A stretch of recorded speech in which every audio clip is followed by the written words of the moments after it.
I know a lot of like We're gonna go. they're close.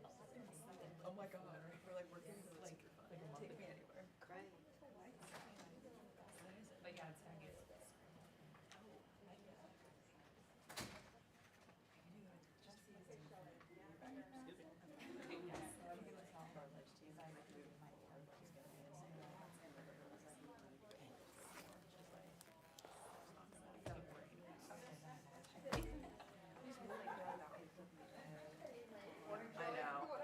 I know. I also want to go on that though. Morning, Mr. Todd. Do you want some coffee? Morning. I'm good for the moment. Are you thank sure? Yeah. After Morning, yesterday, it was y'all. like, we gotta have it just in case we could probably need some coffee. Oh, thank Morning. Well, depends on who you ask. You know, the answer varies to that. My wife's here this week, so I can't exaggerate.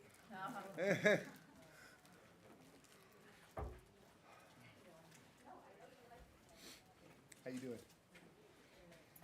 I'm gonna have the committee help.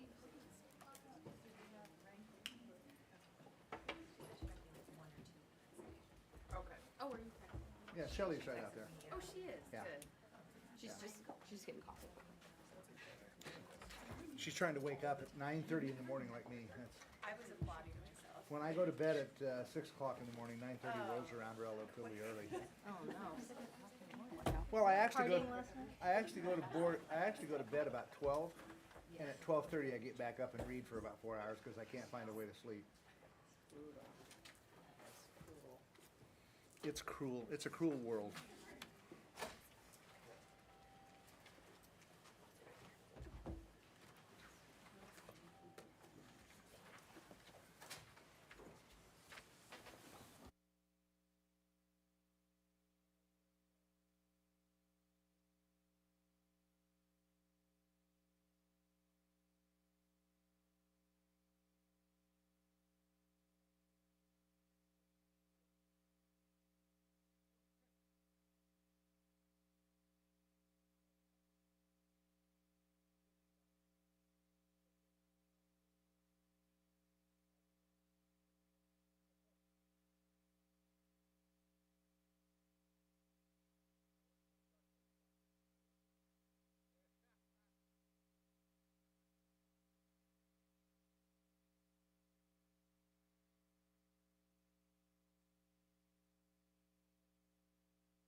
With the microphone on. Good morning and welcome to Secretary Howland. Thank you for joining us today to discuss the President's fiscal year 2025 budget request for the Department of Interior. Nearly two-thirds of the state of Idaho consists of federal land, which means that land management decisions made by federal agencies like yours have a profound and direct impact on our state's economy and Idahoans who live, work, and recreate on or near federal lands. Indeed, most Idahoans interact with the department and its bureaus daily. The department and this subcommittee also have the important responsibility of fulfilling our treaty and trust obligations to tribes. Addressing the greatest tribal needs, including education, law enforcement, and tribal land management issues, continue to be a top priority of this subcommittee under both Republican and Democratic chairs. And I'm sure newly elected Chairman Cole shares this sentiment. I've talked to him about it. I appreciate your active involvement working with us and our American Indian and Alaska Native brothers and sisters to address these issues in the FY 2025 budget. In terms of discretionary resources, the President's request for fiscal year 25 asks for over $16 billion for the Department of Interior, an increase of $1.6 billion or 11% above the FY 2024 enacted level. Notably, the budget proposes shifting more than $830 million from base discretionary to emergency funding for wildfire activities. As I said yesterday to the Chief of the Forest Service, I have serious concerns about repeating the budgetary gimmicks that were just rectified by Congress in the 2024 bill. So while I may not agree with all the priorities in this budget proposal or the recent rulemaking put out by the department, I appreciate that we can have a productive conversation about the land management issues we are facing and the tools you need to manage our lands effectively and efficiently. My colleagues and I hope to cover a lot of ground with you today. Now I'd like to yield to my ranking member, Ms. Pingree, for her opening statement. Thank you very much, Mr. Chair. And thank you so much, Secretary Holland, for being with us today to discuss the fiscal year 2025 budget request for the Department of Interior. I continue to be so pleased that you bring your perspective to this position as the Secretary, and just always happy to work with you. Your budget continues to build on this administration's commitment to addressing climate crisis. It strengthens the federal government's response to wildland fire, and it ensures that we are upholding our treaty and trust obligations. As the steward of our federal lands, your agency faces significant climate-related challenges from drought, wildfire, floods, and invasive species. So I'm pleased to see continued investments to advance science and enhance conservation efforts. The budget also seeks to meet our responsibilities and legal obligations to protect Indian trust assets and resources and to provide direct services such as education, public safety, and justice. A total increase of $651 million is proposed for Indian Affairs, with targeted investments to address missing and murdered Indigenous people, continue the Secretary's boarding school initiative, and its comprehensive review of federal boarding school policies, and to support native language revitalization. I believe these increases are appropriate and necessary. Secretary Holland, thank you again for appearing before us this morning. I appreciate your testimony and your answers to our questions. I yield back, Mr. Chair. Thank you, Ranking Member Pingree. Secretary Holland, you may proceed with your opening statement. Your official submitted testimony will be included in the record. Yes, thank you. Chair Simpson, Ranking Member Pingree, and members of the subcommittee, thank you for the opportunity to testify in support of Interior's fiscal year 2025 budget request. I appreciate all of the support this subcommittee and your staff have consistently shown the Department of the Interior. We appreciate that. I've especially enjoyed visiting so many of your home districts. Every trip informs my understanding of the issues important to the American people, the impact of the work that we do, and how our budget can support those interests. Our 2025 budget totals $18 billion in current authority. Of that amount, $16.4 billion is within the jurisdiction of the Interior Appropriations Subcommittee. First, I want to highlight several important proposals. Permanent pay legislation and reforms for our wildland fire workforce, mandatory funding for future Indian water rights settlements, and reclassifying contract support costs and leasing payments to tribes from discretionary to mandatory funding starting in 2026. This administration has made a steadfast commitment to strengthen government-to-government relationships with tribal nations. We are doing so thanks to significant investments from Congress, which are helping address the deficiencies that decades of underfunding have created. I'm grateful to the members of the subcommittee for working on a bipartisan basis to champion tribal priorities. With a total request of $4.6 billion for Indian Affairs programs, this budget will address complex and difficult challenges such as the missing and murdered Indigenous peoples crisis, the legacy and continuing impacts of federal Indian boarding school policies, and native language revitalization. Public safety continues to be a top priority for tribal leaders across the country. The budget includes $651 million to support critical public safety needs across all of Indian country. We also request $1.5 billion for Indian education programs with strong investments in the day-to-day operations of schools. This funding is critical as we prepare the next generation of Indigenous Americans to lead their communities. Turning to wildland fire, we continue to see the devastating impacts they are having across the country. I want to thank the subcommittee for your bipartisan support for extending supplemental fire pay for another year. The 2025 budget invests in reforms, including $75 million to support permanent pay increases for federal and tribal wildland firefighters. Stewardship of our natural resources is a core mission for us. Interior manages about 20% of America's lands and is responsible for protection and recovery of more than 2,300 endangered and threatened species. Our request includes $2.8 billion in annual funding for conservation efforts that support key initiatives such as wildlife corridors and implementing the National Seed Strategy. I am proud of the proposal of $8 million for a mandatory funded tribal land acquisition program, a top priority for tribes as part of our implementation of the Land and Water Conservation Fund program. This proposal honors the role tribes play as stewards of the land and will help ensure they have resources to ensure healthy lands for future generations. The 2025 budget invests $189 million to continue the progress we have made in deploying clean energy, building a resilient domestic-based supply chain, and creating thousands of good-paying jobs. The demand for renewable energy has never been greater, and Interior is leading the way to a clean energy future. Regarding infrastructure, our request includes $2.7 billion to fund operations and maintenance for our more than 130,000 buildings and structures and 65,000 miles of public roads. In addition, there is $1.6 billion in mandatory funding available in 2025 through the Great American Outdoors Act Legacy Restoration Fund. We're currently executing 326 GOA-funded projects with 83 additional projects requested for 2025. We cannot address our major maintenance needs through annual appropriations alone. I look forward to working with Congress to reauthorize the GOA Legacy Restoration Fund. Overall, the President's budget request for Interior invests in programs to strengthen our nation for all Americans. This great work would not be possible without the dedication of career public servants at Interior. I look forward to our continued work together on these important issues. Thank you for your partnership and support for the important work of the department and its incredible employees. I'm pleased to answer any questions you may have. Thank you, Secretary. Let me start off. This is something you knew was going to come up. I was going to have to comment on.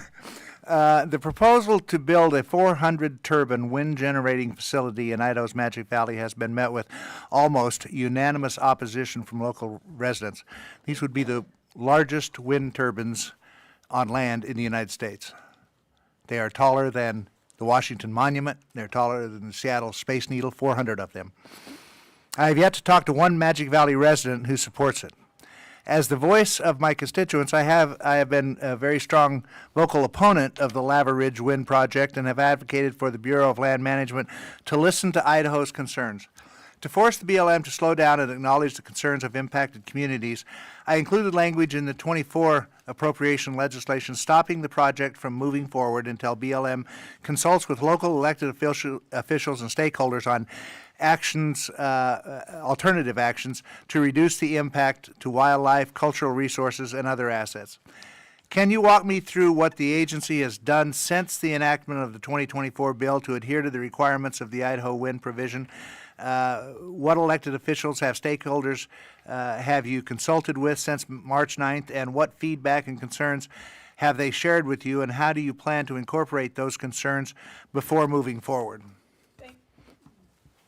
Thank you for the question, Chairman, and appreciate also the conversation that we had yesterday on this issue. So roughly 26 government-to-government consultation meetings with tribes have happened.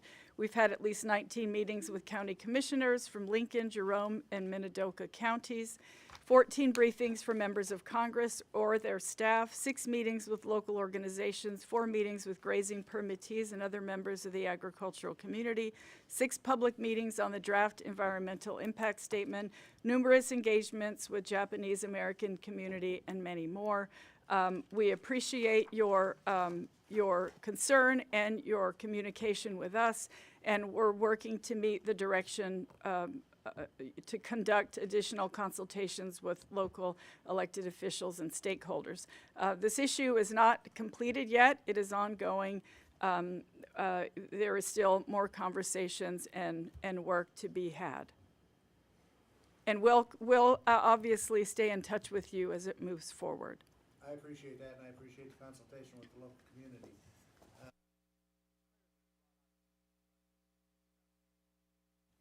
this goes without saying, but I expect BLM to listen to the concerns of Idahoans directly affected by the proposed Lava Ridge Wind Project and give those concerns considerable weight in the development of the final EIS. Local officials, affected farmers, tribes, and the Japanese American community have raised serious concerns, and their voices need to be heard. I support an all of the above approach to energy development, but this administration cannot continue to unilaterally ram through renewable energy projects with no local support and with no forethought for their impact on these important land uses. The Lava Ridge Wind Project is out of touch with Idahoans, and I remain committed to taking significant actions to put the people of Idaho first. So thank you for that. Sage-grouse management plan. Since 2015, I've included language in the annual interior spending bills prohibiting the greater sage-grouse from being listed under the Endangered Species Act, and Congress has directed BLM to work collaboratively with states, private landowners, and other stakeholders to conserve sage-grouse habitat. In 2015, Idaho adopted the collaboratively developed Idaho Sage-Grouse Management Plan as the state's official policy for sage-grouse management. The original plan has been updated to provide a balanced approach for the species and the people of Idaho. Since 2015, the state of Idaho has spent over $5 million to increase data on sage-grouse populations and enhance over 76,000 acres of sage-grouse habitat. These efforts aren't unique to Idaho. Other states have worked just as tirelessly and dedicated significant state resources to avoid the need for federal rulemaking. Despite these efforts, on March 15, 2024, the department published proposals regarding greater sage-grouse habitat. The threat of an ESA listing and overly restrictive federal land use plans undermines the collaborative work being done to manage sage-grouse habitats at the local level by the individuals who work, live, and recreate on Idaho's land. More so, the proposals will have drastic effects on grazing permittees, resource development, timber harvesters, recreators whose livelihoods depend on responsible management of our federal lands.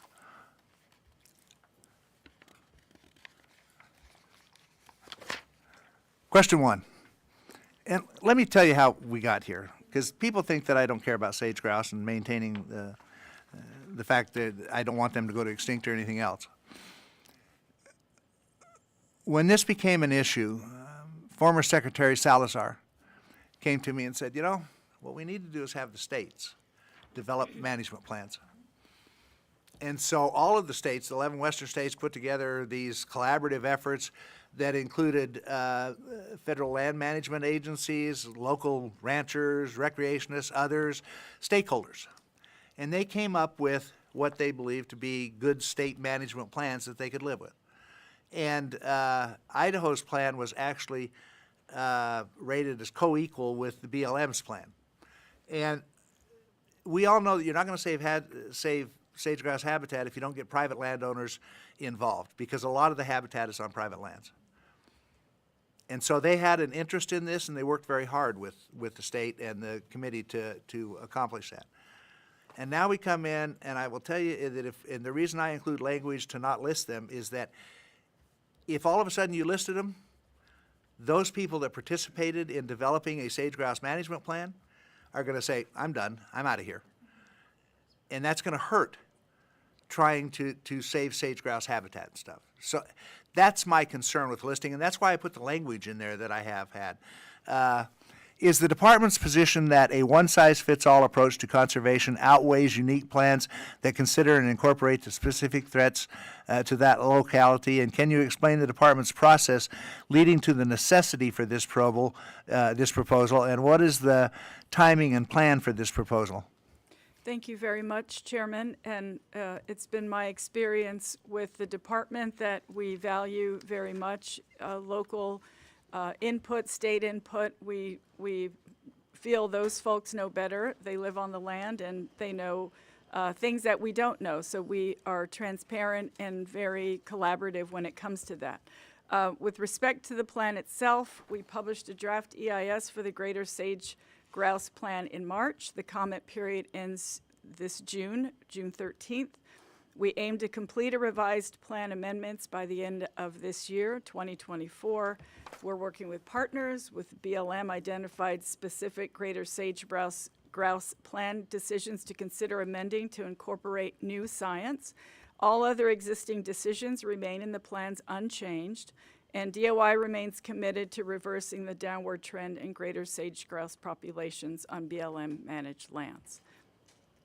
Let me suggest that when this comes out, you need to incorporate not just the comments and stuff and listen to the comments from people, but get together a working group and say, okay, how are we going to implement that if that's the way we're moving forward on this, and what's the impacts going to be, and what are the impacts on onshore energy production and mineral development? Because one of the most critical problems we're facing in this country right now is the supply chain for critical minerals that we get from our adversaries, frankly. We have those resources in this country. Most of them are on public lands, though. But trying to get access to those resources is sometimes very, very difficult. All of those things need to be taken into consideration if you're going to change the sage grouse plan. But as I said, my biggest concern is that it involves local people, because you're not going to save sage grouse habitat if you don't have private landowners involved in it. Thank you. Okay. Ms. Pingree? Thanks, Mr. Chair. I brought this up in my opening remarks, but I want to just talk a little bit about tribal climate resilience funding. I guess we know tribal climate resilience needs are as diverse as climate impacts seem to affect each tribe differently. I know a little bit about the struggles of the Passamaquoddy Indian tribe in Maine, who are confronting climate-related environmental threats such as sea level rise, which imperils important cultural sites, tribal member housing, including an elderly housing facility, as well as wastewater treatment plant. The Bipartisan Infrastructure Law Inflation Reduction Act and annual Tribal Climate Resilience Appropriated Funds provide about $120 million a year for tribal climate adaptation and resilience projects. So can you tell us sort of the nationwide need for these funds, specifically in the lower 48, and how many tribes are applying right now? Thank you very much for the question, and yes, it's definitely an issue, and we are paying attention to it. So, thank you. We've had, of course, a very strong response from Indian country. We've received 166 proposals from tribes totaling over $150 million for fiscal year 2023 funded solicitation, and recently announced the $120 million in awards for 146 projects for 102 tribes and 9 tribal organizations. And it's historically high funding with the help of the Bipartisan Infrastructure Law and the Inflation Reduction Act. Are you working with some of the other federal agencies to try to leverage more funds or see how we can enhance the amount of money available? Pretty much everything we do with respect to this issue and tribes is an all-of-government approach. That's the direction from President Biden. So, yes, we are absolutely working to make sure that we're doing this in a concerted effort. Do you have an estimate of the universe of need for funds to address the impacts of climate change on tribes? And how are you guys strategizing about funding once the infrastructure law and the Inflation Reduction Act funding runs out, which change things a lot? Yes, of course. And as time goes on, things seemingly get somewhat worse with sea level rise and the like. But we're going to keep an eye on it and work to fill the need as we see fit. But certainly that is a priority for us, and it's a priority for tribes. One of the things that I feel very confident about is that we are making sure that tribes are leading their efforts themselves. We don't want to tell them what to do, but they will tell us what to do. And with respect to the other federal agencies, it's FEMA and CEQ who will help us identify other resources. The 2025 budget also includes $49 million with $6 million increase for tribal adaptation and relocation planning grants. Great.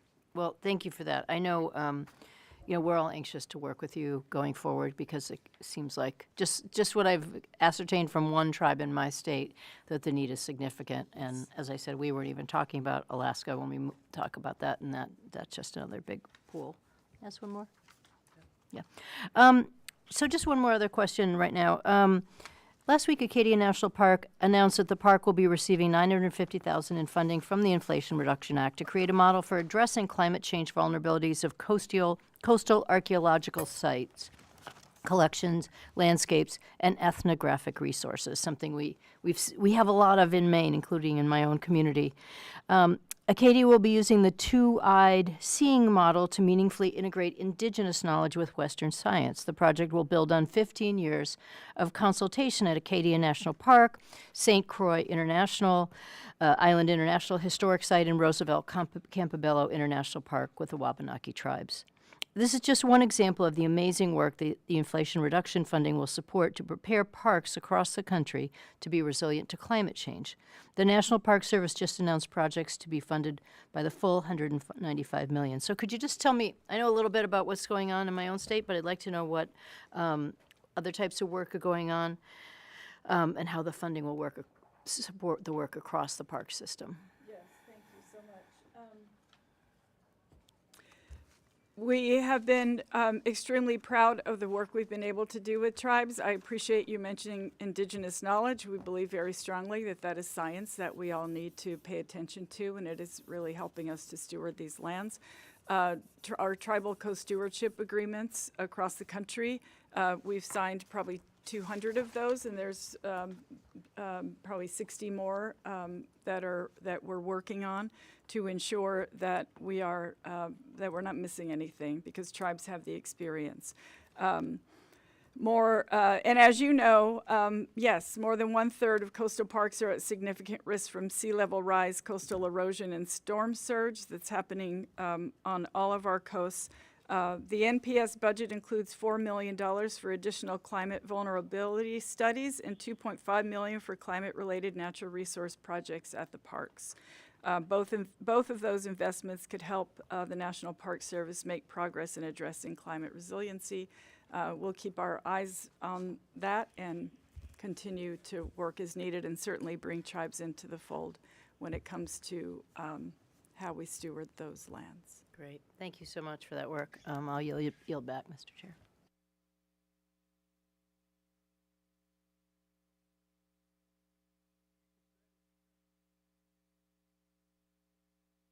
Day. Yeah, coming in loud and clear. Thank you, Madam Secretary. I appreciate that that you're with us here today.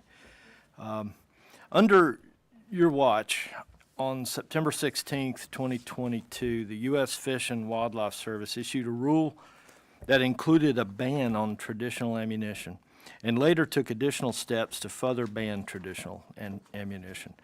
What scientific evidence was used to support the 2022 final rule to put a ban on traditional ammunition and subsequent actions? Thank you very much, Congressman, for the question. And so I can start out by saying that the Fish and Wildlife Service is taking a measured approach to evaluate the use of lead on refuge areas. Committed in 2022-23 Hunt Fish Rule to consider the future of lead use based on the large number of public comments received on the issue. We are, of course, it's our job to steward our, the Fish and Wildlife Service to steward our national wildlife refuges, and we are just making sure that we're doing that in a responsible way. So no scientific research is what I think I heard your answer to be. We are, the Fish and Wildlife Service yes, we have scientists all over the place studying these things, Congressman, and I believe so that's is there what a specific report that you can point this committee to that caused you to take that action? I would be very happy to get back with the Fish and Wildlife Service and make sure that they can give you the data that they used in evaluating this I would be issue. very interested to hear that from an organization that is all about science and studies. So can we count on your word to provide that data to this committee? We'll be happy to get in touch with your staff as soon as this hearing is over, sir. Thank you. All right, I appreciate it. Next question, Secretary Holland. Just yes or no, do you feel that it's prudent to provide funding to localities that intentionally violate federal law?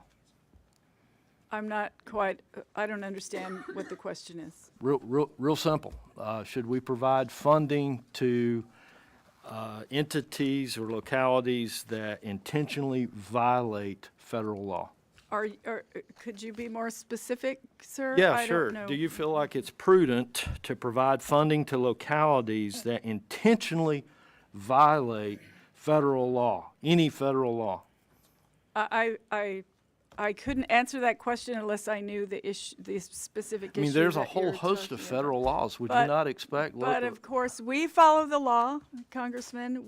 The Department of the Interior follows the law in everything we do. And so would you expect that localities would also follow federal law? I expect every American to follow the laws. All right, thank you for that. So with that, do you feel the Department of Interior should continue to provide grant funds to tribes that legalize marijuana against federal law? I suppose it depends, Congressman, on what the grant is used for. If it's a grant to help them combat sea level rise and move their My question communities, was in that's one regards, issue. my question was in regards to legalizing marijuana on tribal lands. Do you think that we should continue to fund tribal entities that break federal law by legalizing marijuana? I would imagine if tribes are requesting funds and they fill out the applicable paperwork and make their grant proposals, that they will be reviewed and decided upon. So what other federal laws would you be in support of local entities breaking?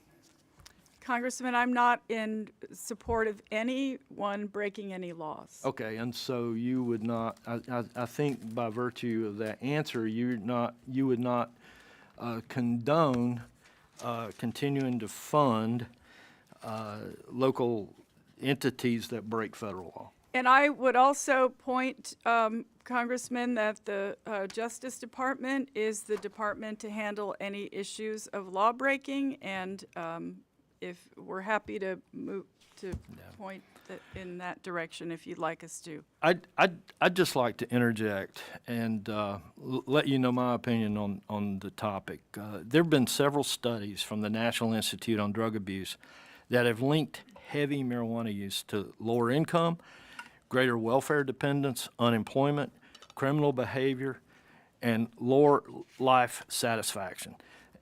As our nation continues to face an unprecedented drug crisis and mental health crisis, I think it's more imperative than ever that federal agencies commit to upholding federal law and protecting our communities against the hazards that are caused by marijuana production and sale.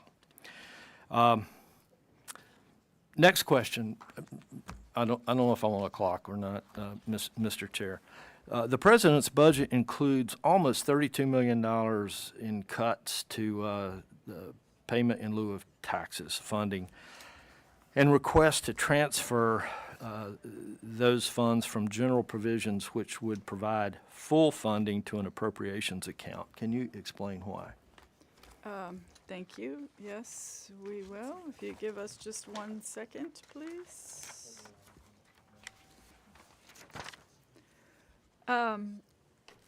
So I beg your pardon, Congressman, would you just repeat the question? Yeah, certainly, I'd be happy to. The president's budget includes almost $32 million in cuts to PILT funding and requests to transfer PILT from general provisions, which would provide full funding, to an appropriations account. And I was just curious to know why is that?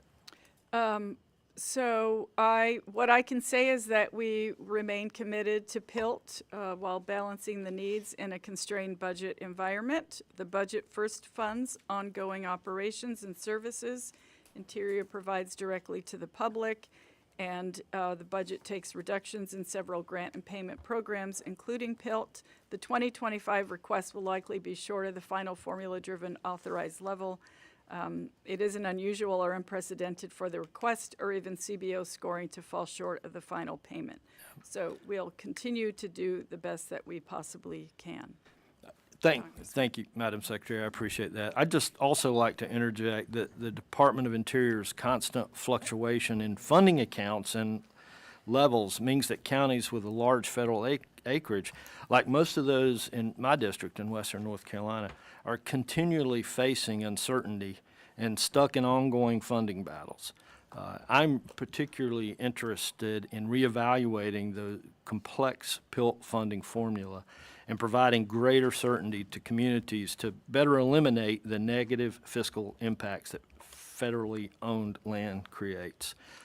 Would you commit to working with me on this as we look forward to the 2025 appropriations? We are happy, of course, to be in touch with you, Congressman, if you would like us to. And so, yes. All right. We'll do our best. Thank you very much. I do have a couple of other questions, but maybe we'll get another round. Thanks. Thank you. And I will tell you that, as is often said, the president, whether it's Republican or Democrat, proposes, Congress disposes. We will not end up with a budget that reduces funding for PILT. He has 83% federal land in his district. I have 66% in mine.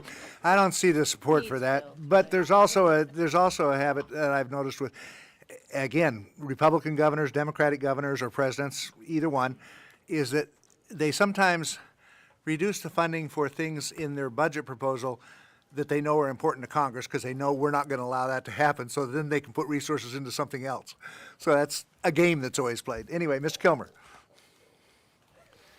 Thank you, Chairman, and thank you, Madam Secretary, for being here. And I appreciate the ranking member mentioning the impact of climate change on tribes. The President's budget includes a little south of $49 million for the Tribal Climate Resilience Program, including an increase of $4 million for climate relocation grants. That really matters in my neck of the woods. Madam Secretary, you came and visited my district. If any of the members of the committee want to Google Tohola, which is the lower village of the Quinault Indian Nation, and flooding, you will actually see photographs of people canoeing through their village, through the streets of their village. I sat there with the former president of the Quinault Indian Nation, and she said, you know, when I was a kid, the ocean was a football field's length away, and she said, now it's our front porch. And every time there's a severe storm, their seawall breaches and they just fill up like a bowl. And unfortunately, that's the case for a whole bunch of the tribes in my neck of the woods that are trying to move to higher ground. And some of this costs money. For the Quinault relocation project alone, we're talking a $400 million project to move a village out of harm's way. But funding isn't the only challenge. We also have this sort of complex jumble of potential resources and programs across the federal government, each with its own set of rules and regulatory strings and cost shares and deadlines and other administrative processes that kind of make it difficult and sometimes impossible for tribes to plan and to execute a project. I really appreciate the chairman. He has partnered with me on a bill called the TERRA Act that would establish an interagency framework under your department, Madam Secretary, for just coordinating the prevention and mitigation and relocation efforts of tribes. And the idea under this bill would be to work directly with Department of Interior to develop a single comprehensive plan that would integrate and streamline some of these federal resources and programs across the federal government. And I think that really matters because, you know, time is of the essence, and we're spending, you know, these conflicting rules and deadlines and things like that are not helpful to the folks who just need some help. So would love to just get your thoughts on how that streamlined authority that exists under the proposal that we've introduced could help your agency and could help tribes actually develop and execute a comprehensive and coordinated plan for climate-driven relocation. And I want to just invite if there are other resources or approaches that you're pursuing toward that end. Thank you so much for the question. And yes, we talked about this the other day. In fact, it sounds like a very exciting idea. And of course, if we can coordinate and streamline things, that's a win for tribes in this case. So we appreciate that, as well as the community-driven projects. You know, when we use the word relocation, it's a little buzzword that gives me a little, you know, bad feeling inside when we think about the other relocation for tribes from years past. These ideas for tribes to relocate come from within their communities, and so we want to be as supportive as we possibly can. Of course, please feel free to reach out to us. Your staff is welcome to call our staff, have a conversation about the bill to find out details, and we're more than happy to work with you as we move forward. I think when folks get together and talk about things, they bring ideas to the table that they didn't realize until they're there. So we'd love to have more conversations about it with you. Thank you. Thank you. And I know my team's been in touch with yours, and appreciate the guidance as we work to introduce that bill together. I know we've got a lot of folks with a lot of questions. I just want to mention in closing a bill that Senator Warren and I introduced last Congress that we plan to introduce this Congress. It's called the Honoring Promise to Native Nations Act. And it stems from the report from the U.S. Commission on Civil Rights that lays out what has really been a persistent underfunding, a chronic underfunding for issues faced by Indian country on all sorts of topics. But the federal government's failure to meet its trust and treaty obligations is significant, and we're going to be working to introduce that bill this Congress, and I'd just love to stay in touch with you and your team on that front. I know that's something that you worked on when you were a member of this body, and we're continuing to work on it. Yes, thank you so much for that. Thank you. Yes, that report is heartbreaking and continues to be timely if people haven't read it. Thanks. Thank you, Mr. Chair. I yield back. Thank you. Amity. Thank you, Mr. Chair. Madam Secretary, welcome back to your old neighborhood. I want to start with personnel because it kind of, in my district and I think other ones, we struggle with meeting mission for the Bureau of Land Management when we talk about filling up those district offices, those field offices. People there can't afford to take a job with BLM because they can't afford to live in the communities where those offices are located. And so when we go and say, what the heck's going on with the permitting, with the range stuff, with the whatever, and it's like, they're doing the best they can. And I will say that none of them are going, oh, we haven't got enough people. We'll check back with you in a few years. Although occasionally that happens over a countertop. And I want to say, you've got a great team in Nevada. They're transparent, and I value that in terms of when we're trying to solve problems. But as I look through this budget proposal, and you've got your folks here on either side, I look at what's going on there, and we've talked about this for a few years now, before you were here. And it's like, what are we doing so that we can fill those positions and that we can pay those people a wage which allows them to live in the communities in which those jobs exist, because they are not being filled. And so when I circulate amongst my district offices and talk to the field office managers, and it's like, well, not that the process to go through to get hired is crisp, different topic, but it's like nobody wants a job for what it pays. They're taking ones that, can you point me where in this budget proposal we're doing something about that? Because I don't see anything. I mean, we're doing a lot of stuff in there, but here's where we're going to try to throw a dart at the problem of filling empty positions because BLM personnel can't, and it's not the bottom GS stuff. I mean, when you talk about district managers and stuff, it's like, geez. I mean, it's getting tight, and that's not your fault.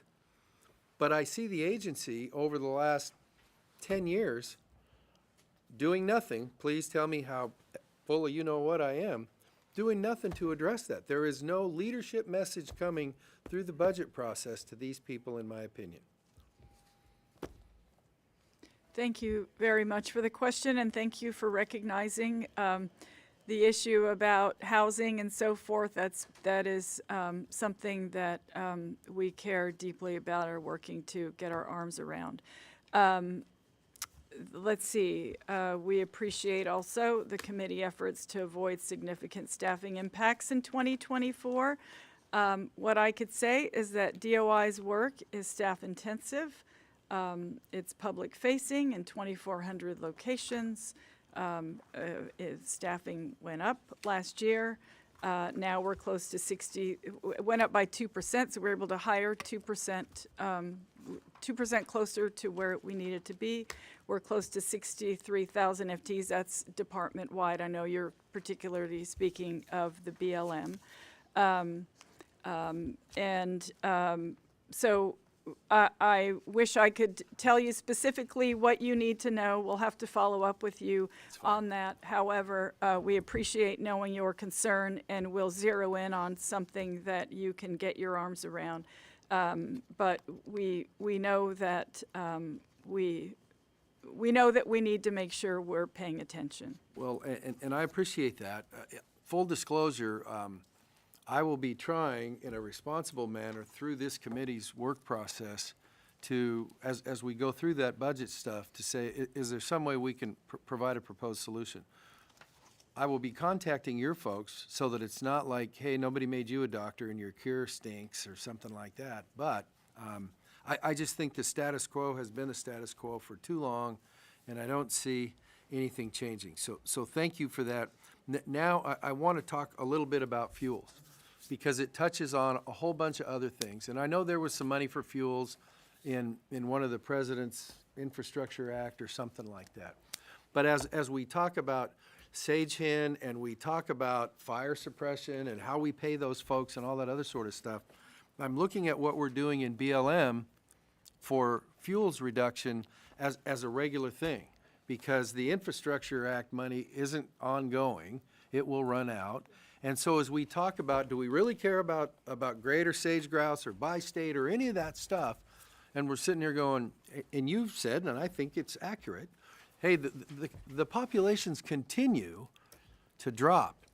And everybody else has said, since we're talking about science, number one threat, fire. I appreciate once it's burning, we got to do what we need to do to put it out and rehab it. But stopping it from being hundreds of thousands of acres, especially in the West, because I can tell you right now, it's not a real big prediction. If we continue to judge just by how many acres we lose to fire, then the whole sage-hen thing's a disaster. And so I would like to see a real commitment, especially in the context of sage-hen country, to, if we really care about that species, we need to do something to make those fires smaller. And fuels is the thing. We won't get into grazing and all that other sort of stuff. And I don't see a real big thing other than the infrastructure piece where there's there, because, and you say, well, yeah, whatever. Why do we care about that? We care about that because the chairman intimated in Idaho that's a big deal. I'll tell you what, if you list the greater sage grouse in my neck of the woods, you've shut the state down. You don't own, but the federal government owns north of 80% of it. Grazing, mining, recreation, all that stuff. It's like, endangered species, timeout. It's like, have a nice day with anything resembling multiple use. Oh, by the way, you can still hunt sage hen in Nevada. They're not a threat from me because I can't shoot very well. I could shoot at them all day long and not hurt one. But it's my time, please. And therefore, it just covers so many things in the West. And when we look at what we went through with Secretary Jewell to create this stuff, it really seems to me like what's going on now is both sides of your mouth. There was a big hug fest in Denver, and state governors were there. Everybody loved everybody. It's like, oh, by the way, we're taking this back. It just, none of it connects for me, and I'm concerned about it. So anything on fuels? Congressman, yes. And I'll end my rant with that. Well, I appreciate it, and of course, we understand and thank you for speaking so frankly with us.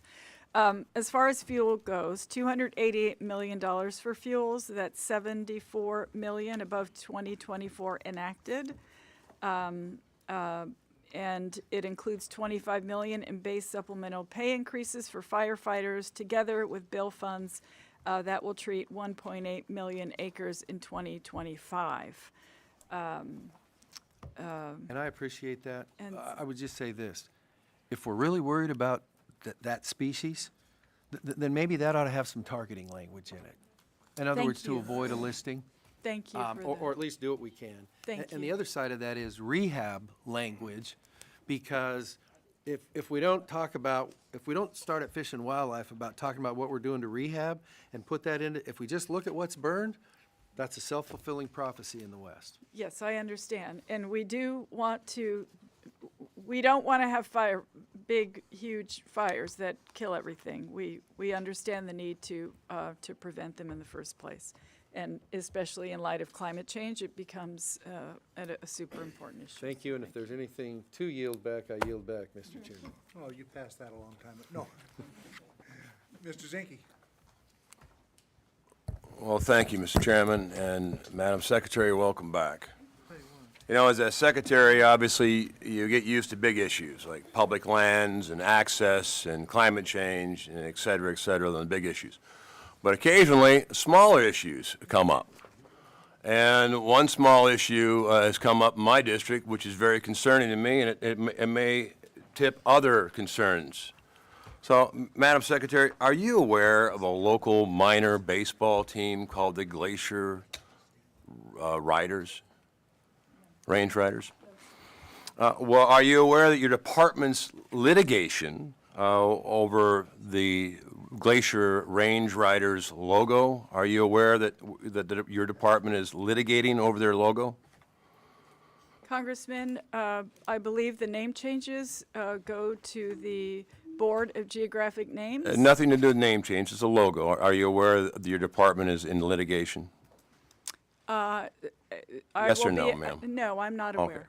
All right. Are you aware that the arrowhead is oftentimes used as a logo in many organizations?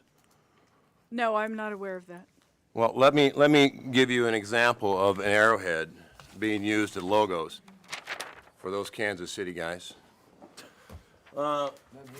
This is numerous, and there are high schools, et cetera, that all use the logos. So my point is gathering, have you also understand that the Government Patent Office has twice ruled against your department on that the Glacier Riders do not violate the patent. So are you aware of that? And yes or no, and I would assume it would be no, I don't want to answer for you. Congressman, just to be clear, I'm not aware of anything with Okay. the Range Riders. Well, and this is the problem as a secretary, because sometimes a large department does harm to local entities, like the baseball team, and I'll go further.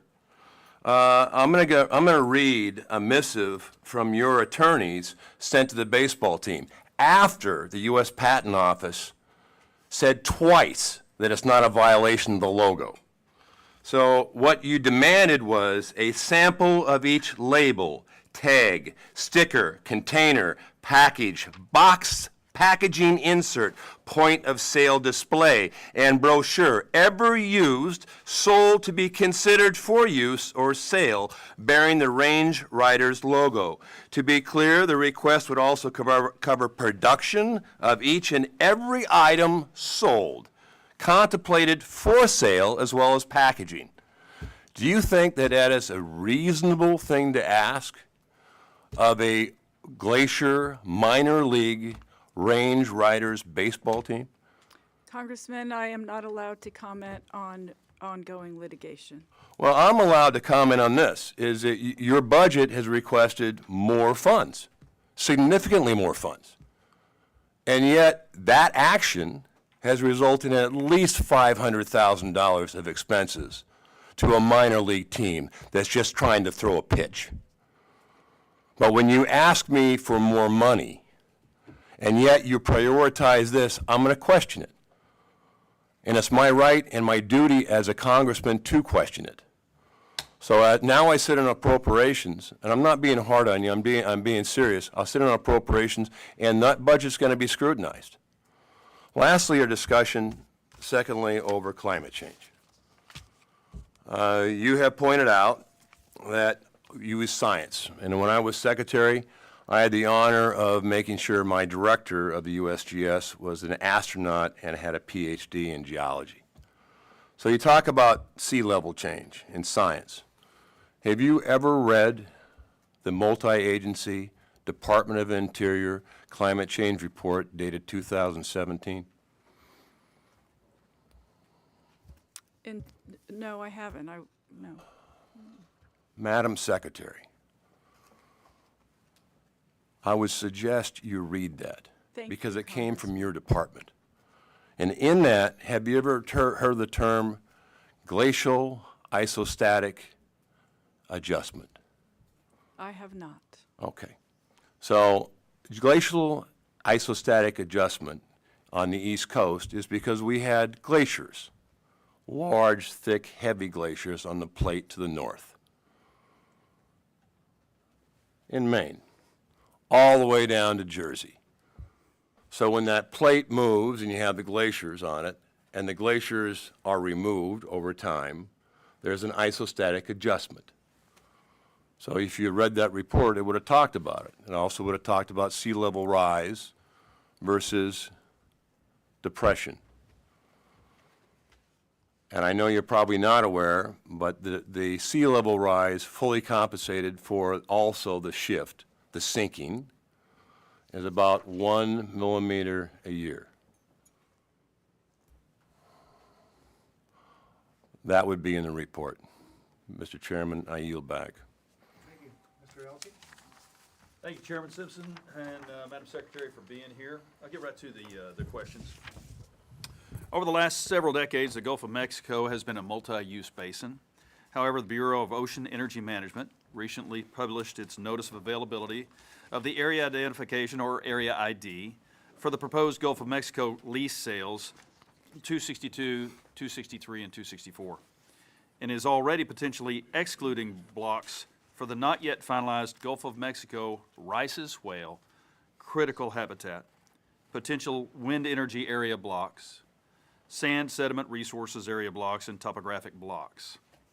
This signals a move away from multiple use and instead looks to be arbitrarily excluding areas from potential oil and gas lease sales, which is unprecedented. Never happened before until now. So what is different now to push DOI to move away from multiple use? Congressman, thank you for the question. And we do have a multiple use mandate for our public lands, and that's what we do. Okay. Why is DOI then moving to exclude the proposed Rice's Whale critical habitat area, even though that critical habitat has not yet been finalized? I'm happy to get back with you on that specific question, Congressman, if you were seeking data or something of that nature. But I will say that we are very careful about how we are moving our clean energy transition forward. And I also want to say that with respect to offshore wind, we have a large number of conversations with stakeholders, and we absolutely speak with many people before we make any decisions of that kind. Okay, well, with the Rice's Whale critical habitat area, the ruling has to be made before you can block it. If you block it before the ruling is made, then that's definitely not going off the science. And to do so preemptively shows a bias against oil and gas production in that area, barring none, because you just want to. So I'd urge caution in blocking that area before the ruling has come out. I appreciate that. Thank you. Following a court decision, the BOEM was required to restore the 6 million acres that it had initially excluded from lease sale 261, after claiming those acres needed to be excluded due to potential impacts to the Rice's Whale. Inexplicably, BOEM made this decision again before the critical habitat determination was finalized. are you going to continue with this, or is this mistake going to be made again? Because this is a mistake. You can't do it before it's been finalized. So it's basically the same question asked a different way. So are you going to continue with that before it's been finalized? Congressman, I apologize. We're happy to get back with your Okay. office as soon as That's fine. I'd appreciate have that. a moment and Sure, answer that sure. specific You only have question for 8 you. billion topics that you have to cover, so I don't expect you to have a memory of those, but I would like to get those answers. Absolutely. Thank you. We'll be happy to Okay. contact you. Well, let's move on to one last question, Mr. Chairman. The 5-year Outer Continental Shelf leasing program issued by the Biden administration has the fewest lease sales scheduled in the history of 5-year programs, dating back to the 1980s. And 2024 will be the first year since 1965 without an offshore lease sale. So with offshore production accounting for 15% of U.S. oil production in a time where the world is going to need all of our energy production, do you think it's important to continue offshore production? Congressman, as you know, we do follow the law in all of these issues. I will say that with respect to the National OCS program, 3 lease sales in the plan have the greatest resource potential and net benefits with the least potentially significant impacts and costs to society. Let's see, proposed schedule will best meet national energy needs for the next 5 years, and it meets all of the Inflation Reduction Act requirements that Congress put on us. I also would like to say that U.S. production on public lands and waters is at an all-time high currently. That doesn't really matter. What I'm asking about is 262, and I know you're getting a lot of papers from right back, so let's summarize this in one way. Will you commit to a lease sale for 262? Congressman, we are going to operate within the law, and Get to yes. Come on. Let me hear and yes. I- Commit to the lease sale that's required on the 5-year plan. We are going to do everything that we're required to do with respect to our energy needs in this country. I know Congress it has mandated us to have lease sales. We're going to have those. Very well. Thank you. Mr. Chairman, I yield back. Thank you, ma'am. Sounded like a yes to me. Madam Secretary, last month the administration released a decision reversing the Critical Endangered Species Act reforms implemented during the previous administration, reinstating the blanket 4D rule, which automatically provides for endangered level protections to species listed only as threatened. I have heard concerns that this change will lead us to less flexibility for landowners and stakeholders and could tie up landowners in mountains of unnecessary bureaucratic red tape, ceasing any economic progress for rural communities across the United States. Can you walk us through what these changes are and how they will improve the Endangered Species Act? And what resources has the department provided to private landowners to understand this rulemaking? And did the department consider the negative impacts related to economic development associated with this rulemaking?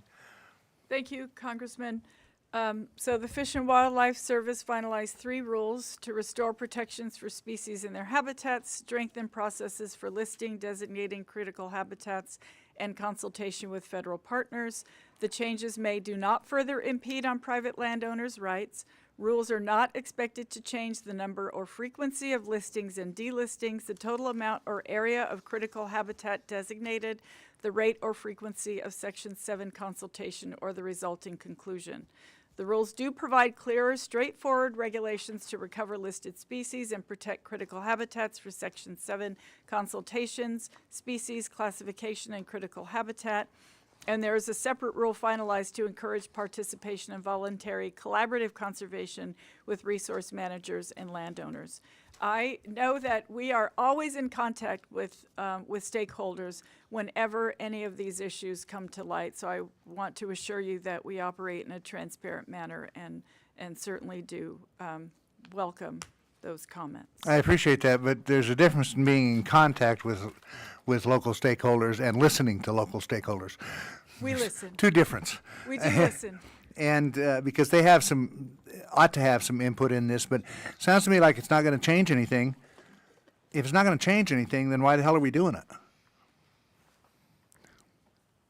Thank you, Congressman. We're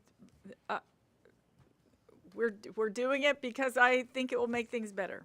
Okay, well, clarify some certain things. we'll have a discussion on this later. And Southeast Idaho is the home to one of the world's most significant phosphate reserves, and these reserves have been in production for many years. One such mine, the Caldwell Canyon Mine, is currently under review by the Bureau of Land Management. This mine is of great importance not only to my constituents and our state's economy, but also to the country's agricultural industry. When complete, the Caldwell Canyon Mine will provide the only source of phosphate in the United States, which is critically important to our nation and the world's food supply. The BLM has been diligently working on this project for many years. When can we expect the BLM to issue an updated record of decision related to this project? And I welcome hearing any related updates you can share. Thank you very much, Chairman. And so the new EIS will address the issues identified by the court, and the BLM plans to have a draft EIS available for public review later this year. This schedule could result in a final EIS and ROD in early 2025. Does that answer your question, Yep. sir? Thank you. One last question from me here before I have to step out and do another hearing for a minute upstairs. I have to go to it for just a minute. I continue to hear from tribes across the country about law enforcement issues on Indian reservations, where there's jurisdictional issues, a lack of police force, or slow response times. This is a serious issue. Violent crimes continue to rise, and lethal drugs like fentanyl run rampant in Indian country. And, of course, the drug cartels choose reservations because they know there's not a lot of law enforcement out there. While we work to protect law enforcement accounts during the tough budget year of 2024, I know it's not enough and more work needs to be done. I understand that this is a continued joint effort across many federal agencies, but what is DOI doing to support tribal law enforcement, bridge gaps in coverage, and hire and retain police forces? And what else can DOI and this subcommittee in particular do to keep tribal communities safe? Thank you so much, Chairman, and thank you. I know we spoke about this yesterday, and I appreciate your concern. And of course, we recognize that there's an issue. We want to make sure that we can hire folks. Some of these Indian tribal nations are very rural. We want to make sure that we can hire local folks so they can stay in their communities. That's one issue. Sometimes we hire them and then they get swept away by another agency. I am more than happy to have Joan, who works on this issue day in and day out, answer some specific questions, if that's okay with you. Yeah, Joan, go ahead. Sure. Well, it is a high priority for us, and the request gives $651 million for public safety and justice programs, which is a $96 million increase. So we need the strong increase. We have a long way to go to address these needs in Indian country. And without this budget, we'd not be able to fund roughly 222 federal tribal officers or add 120 federal and tribal positions to improve the operations of BIA-funded detention and correction facilities. And we wouldn't be able to reduce, it would reduce other programs to meet court-ordered requirements to Navajo courts and delay needed maintenance and operating requirements at tribal courts. So very important that we get this funding. Thank you. I agree, and it is, I've talked to a lot of tribes, and if I go to the Fort Hall Indian Reservation and talk to them, their police officers have to go through the same training as every other police officer does in the state. And the problem is they come back, they work on the reservation, and then Blackfoot, where I grew up, is 20 miles north, and Pocatello is 20 miles south of there, or actually it's only 12 miles east direction, and they get, the cities hire them and pay them a lot more than tribes can afford to pay them, and so it's like a training ground for these officers and so forth. And we have some issues about cross-jurisdiction and memorandums of understandings with counties and all sorts of stuff. But every time I talk to one of the tribes about the issue of murdered and missing indigenous women, they will almost always say, we don't have enough law enforcement officers. And you got a reservation the size of Rhode Island or Delaware or whatever, and you got 7 officers patrolling it for 24 hours a day. You get a domestic violence call, it might be an hour and a half, 2 hours before you can get there. By then, the domestic violence is done. We've got to focus on this if we're going to ever address this issue. Do you know that we lose 6,000 Indigenous women to the murdered and missing category every year? If this happened with any other subpopulation within our country, there would be public outrage. But nobody really knows this. I only learned about it I was watching a TV program one night.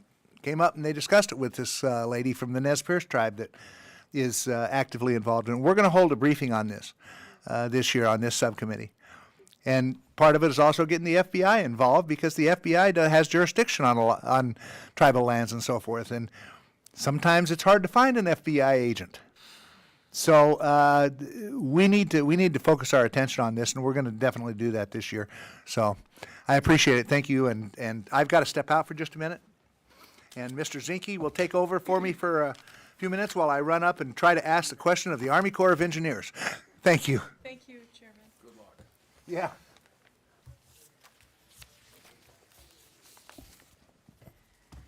Oh, the gentlewoman from Maine. Thank you very much, Mr. Chair, and thank you, Madam Secretary, for your answers. And I just, I guess I can't help myself. I want to mention something about sea level rise since you brought it up, our current Mr. Chair. And I really appreciate your willingness to focus on this, whether it's the tribes or other states. I guess I just have to say, I'm happy to read the 2017 report. It is 7 years and a lot has changed. And I think maybe because you're in Montana, you don't see what I see on the coast of Maine. So I'd be happy to invite you out anytime, or anyone on the committee who'd like to take a look at this who has some concerns about whether or not this is real. And I don't know about glacial isostatic adjustment, but I'm going to learn all about it. But I just want to tell you, this year we had 2 back-to-back severe storms, and I'm sure in 2017, nobody in my community, a fishing town 12 miles off the coast of Maine on an island, thought there would ever be anything like we saw this year. 2 back-to-back storms. We have a 180-year-old boatyard, basically, in our district. In our little town of 400, everybody turned out between the first and the second storm because they were so worried that this building that's been there forever and the fishermen depend on was going to wash away. They had block and tackles and chains. They put cement blocks on the floor. They did everything they could possibly think of to try to hold it on land, to try to keep it there. And right now, we don't know if it'll survive. It got through that storm, it got through the second storm, but we're probably going to lose it. And you can come visit the coast of Maine and see up and down the coast of Maine, 150-year-old piers everywhere. Communities like Stonington, Maine, fishing towns, they're washing away. This was a tide like we had never seen before, and a storm surge from the southeast, which is weather we used to never have before. So you can say that there's some kind of tectonic plate shift going on, or this isn't really real, or whatever, but I invite you to come to my communities. These are fishermen. These are communities that are going to disappear. Not to mention the tribal communities. I'm just talking about our fishing towns, our community piers.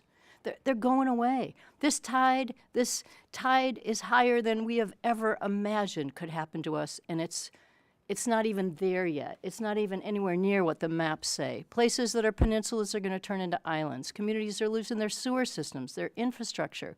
It's all going away. So it's one thing to sit inland in Montana. You got mountains, you can run to the top, but we don't have those options. And however we want to describe why this is happening, I just want to thank you, Madam Secretary, and your department for putting this focus on, because this is extremely real to us. It's very emotional to us.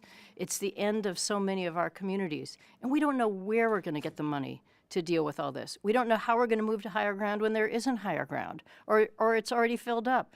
Our island communities, our coastal communities, this is really serious to us. So thank you for your attention to us. I thoroughly invite anyone from this committee, come spend some time in my district and see the coast of Maine. We'd love to have you. But you're gonna see some tears in the eyes of fishermen and people, hardcore Republican conservatives who don't always vote for me, but they want to know what we're going to do about this. And I invite you to join us in doing that. Ranking Member, if I could just say very quickly, Maine was one of the first places I visited when I came into this position at Thank you for Acadia that. National Park. And And so I just want you to know that we care deeply about every single community that is facing these issues. It's American traditions, the fishermen, and we equate that with, when we think about those fishermen, we think about your state. So it is heartbreaking when you think that these are lives of people that are getting washed away. And so we're doing everything we possibly can to address the issues. I thank you for that, and I thank you for visiting our state. The challenge is, and I think this is what many of us saw this winter, that we never really had knowledge in this visceral way. This is so much bigger than any one of us. This is so much bigger than the budget that we have. This is so much bigger than our petty arguments about what's real and not real. You just got to come and see it to understand. And if it can happen twice this winter, what's coming next year? Who knows? Okay, I'm going to completely change topics here. I want to talk about the Compact of Free Association, which actually does involve some island communities, but of course, a far cry from the Atlantic Ocean. I was really pleased to see that the second fiscal year 2024 Consolidated Appropriations Act included amendments to the Compact of Free Association. This allowed the United States to meet our commitments to freely associated states. The agreement will provide $6.5 billion of economic assistance over 20 years to the Federated States of Micronesia, the Republic of Marshall Islands, and Republic of Palau. So this is a major achievement, and I'm curious about how these funds will build on the previous successes of the investments we made. Can you tell me a little more? And I just want to say one exciting aspect of the agreement is that it restores eligibility for key federal public benefit programs for freely associated state individuals while they are lawfully present in the United States. Implementation is going to require a multi-agency effort by the federal government.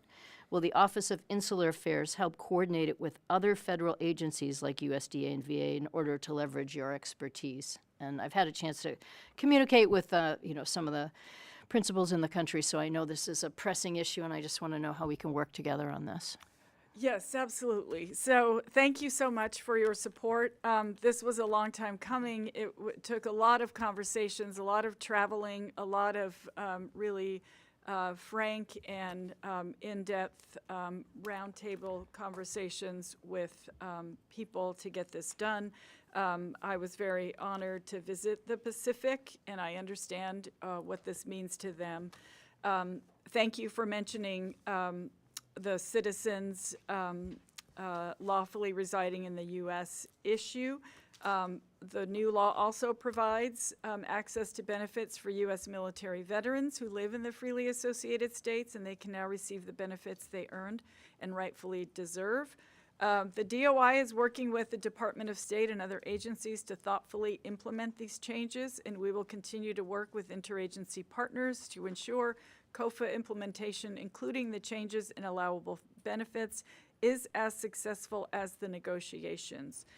The initial work underway to ensure new funds are in place and appoint DOI's representatives to the interagency group for freely associated states and other implementation committees. So we are on this. It's a long time coming. There were many hours of prayer and, and everything else you can think of to get this across the finish line, and I know that the freely associated states are very happy to have it done. Yeah, well, congratulations on getting that done. I know it's been a long time coming, and I'm so happy to finally have meetings about how to implement it, not when will we ever get this done. So that's great. That's it for me. I'll yield back. Thank you, Ranking. Thank you, Mr. Chair. Secretary Holland, Yes, sir. thanks again. I appreciate you taking time out of your schedule to be here and accommodate our questions. According to the National Park Service data, the Blue Ridge Parkway in western North Carolina is, unsurprisingly, the most visited national park in 2023, with more than 16.7 million recreational visits. And it has consistently been among the most visited parks for the last 2 decades. Even better, if you follow the Blue Ridge Parkway to its southernmost end, it will bring you right into my district to the Great Smoky Mountains National Park. And I wish our senior chairman were here now, because he was telling me the other day he thought that the Great Smoky Mountains National Park was in Tennessee, but it's also very much in North Carolina for the interest of everyone in this room. In fact, it's about evenly split between Tennessee and North Carolina. And the Great Smoky Mountains National Park is the third most visited national park in 2023, and yet another one of my district's greatest wonders. In both instances, the parkway and the park struggle with deferred maintenance and repair projects. And without asking for more money, Madam Secretary, can you explain how the Department of Interior determines how much funding that each national park receives annually? Is it formula-based, or is there some other process that you use to prioritize where the available funds are distributed? Thank you very much, Congressman. And I've been to both the Blue Ridge Parkway and the Great Smoky Mountains. And the Great Smoky Mountains from your state is adjacent to the Eastern Band of Cherokee Nation. So Yes. there's an entrance right there. And I saw some wild turkeys running around. It was very nice. So I can give you an idea. Did you miss the elk? I didn't see any elk during that visit. We've but- replenished the elk population. You'd really enjoy seeing that Oh, too. excellent. Well, it is truly beautiful. And so in my travels, of course, you see that the funding that we give to national parks is well spent, and it's needed and necessary and all of that. So I can give you an idea of the type of funding parks in your area receive. Our fiscal year 2025 budget requests for annual appropriations include $20 million for Blue Ridge, $23.7 for Great Smoky Mountains, which is $1.5 million above 2023. Also through the Great American Outdoors Act Legacy Restoration Fund program, $185 million already received for multiple projects at Blue Ridge, $35 million to replace the Laurel Fork Bridge. Work is underway. $150 million to reconstruct sections of the parkway. Work is underway. And $35 million to rehab park roads at the Great Smoky Mountains National Park. Of course, different parks require different types of funding or different levels of funding due to what their infrastructure needs are. And so I can't tell you how the whole, how everything is figured out. That's a question for the National Park Service Director. However, we do take those under consideration, and the superintendents themselves make sure that we know exactly what is needed in each park, and we respond accordingly as best we can. And so I gather from that, because there are a lot of needs. I gather from that there's no set formula that perhaps the old adage comes in, and I'm sure you've heard the squeaky wheel. Yes, I've heard that. Meet the squeaky wheel. Indeed. All right. Well, we welcome you to be the squeaky wheel. We welcome you to call us every day if you would like to, and let us know how much you care about these, and we appreciate that. All right. Thank you very much, Mr. Chair. I yield. Thanks. So let's talk about Indian country. And when I was secretary, we established a multi-agency task force to address drug trafficking and Indian human trafficking. It was comprised of elements from your department, BLM, U.S. Park Service, U.S. Park Police, FBI, BIA, and the idea was to augment and supplement in coordination with the tribes. The tribes requested it. We provided the service in coordination with the tribes to go after exactly what we talked about: drugs, human trafficking, where are the kids going? So when you took office, you discontinued that, even though it was incredibly successful, and the numbers and the amount of fentanyl and drugs confiscated is not in dispute. Why?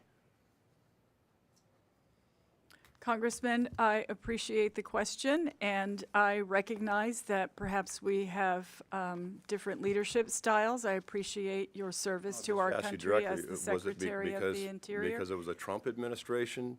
Because almost everything the Trump administration did, you immediately ended, whether it was good or bad or indifferent. That's So not why? altogether true, honestly. That's not true. Were you aware you discontinued this? However, we are. Madam Secretary, were you aware that the task force was discontinued when you took office? I was not aware of the task force, your task force, Congressman. However, we are working very hard to ensure that we are providing the necessary services to Indian country. Would you agree that perhaps a task force that had the FBI, BIA, BLM, U.S. Park Service I really appreciate together, that. would you agree that such a task force would be helpful to Indian nations?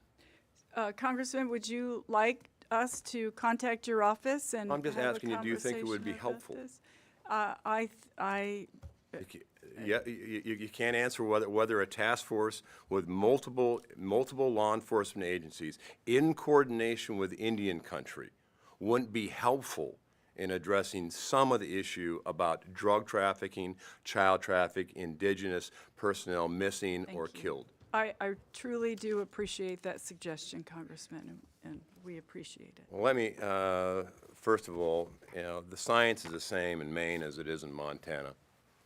And I follow the science. I always have. So sometimes you look at it, and the science, for those that have read the 2017 Multi-Agency Department of Interior Climate Change Report, there's 200 models, 1,000 variables. So some people that don't look at science manipulate those variables for an outcome. That's not science.